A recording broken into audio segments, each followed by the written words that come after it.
You did it. You accepted the promotion. You've got the new badge, the slightly higher pay rate, and if you're being honest, a pit in your stomach that wasn't there yesterday. Yesterday, you were a great nurse. You were responsible for 4 or 5 patients. Today, you're the charge. Suddenly, you're responsible for the flow of the entire unit, the safety of the staff, the bedboard, and the infinite rapid fire questions from doctors, anxious families, and administration. Most hospitals give you a set of keys, a heavy binder you'll never read, and a good luck. But winging it is how great nurses burn out in 6 months. I'm Ellis Grey, and today we're going to build your foundation. These are the 3 pillars you must establish the moment you step into the hot seat. Pillar 1, the peer to leader reset. Here is the uncomfortable truth. Your relationship with your coworkers changed the second you signed that contract. You cannot be one of the gang in the break room, venting about management, and then expect those same people to follow your lead during a code blue 5 minutes later. The first thing you must do is have the reset conversation. Don't wait for a conflict to happen. That's reacting. Leading is proactive.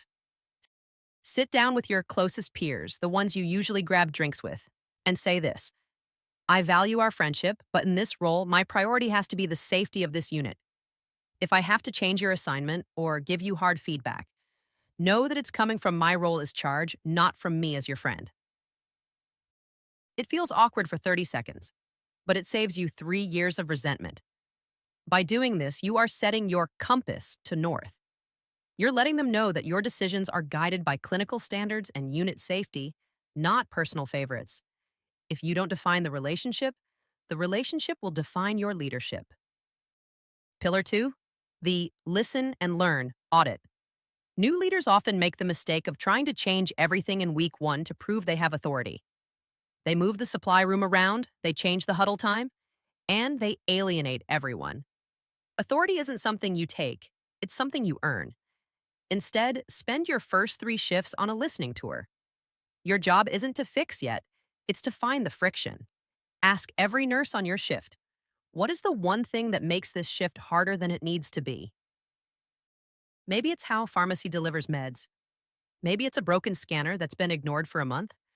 Identify a small, low-hanging fruit problem, something you can solve with a single phone call or a 10-minute fix. When you fix a small problem for your team, you earn leadership capital. You've proven that your leadership actually makes their lives easier. Once they see you can solve the small things, they will trust you when you have to lead them through the big ones. Pillar 3, command the information flow. In a clinical setting, information is power. As charge, you are the air traffic controller. If you don't control the flow will control you. You need to establish your command center immediately. This starts with 2 non-negotiables. First, the 2-minute huddle. Do not let the shift start without it. Identify the heavy assignments, who is at high risk for a fall, and most importantly, who is available to help with turns or breaks. Second, the pre-emptive round. Before the doctors start their rounds, do a 30-second drive-by with each nurse. Ask, what's the one thing you need from the doctors today? When you walk into a situation with the answers before the questions are even asked, you aren't just managing, you are commanding. You're reducing the cognitive load for your team, which is the greatest gift a leader can give. Before we wrap up, I want to give you one pro tip that they won't tell you in management training, the 10-minute buffer. As charge, everyone wants a piece of you. If you don't protect your own bandwidth, you will start making reactionary decisions instead of intentional ones. Every mid-shift, I want you to step away. Go to the chapel, the cafeteria, or a quiet stairwell. Check your own compass. Ask yourself, am I leading or am I just reacting? If you're out of breath, you cannot give clear directions. Reset yourself so you can finish the shift as strong as you started. Being a charge nurse is a high-stakes evolution. It's okay to feel like a beginner as long as you have a map. If you want the specific scripts I use for the reset conversation or my charge nurse starter kit, it's a free PDF roadmap for your first 90 days. Link is in the description below. Subscribe to the Clinical Leadership Compass so you never miss our weekly strategies. I'm Ellis Grey. Lead with intent, and I'll see you in the next shift.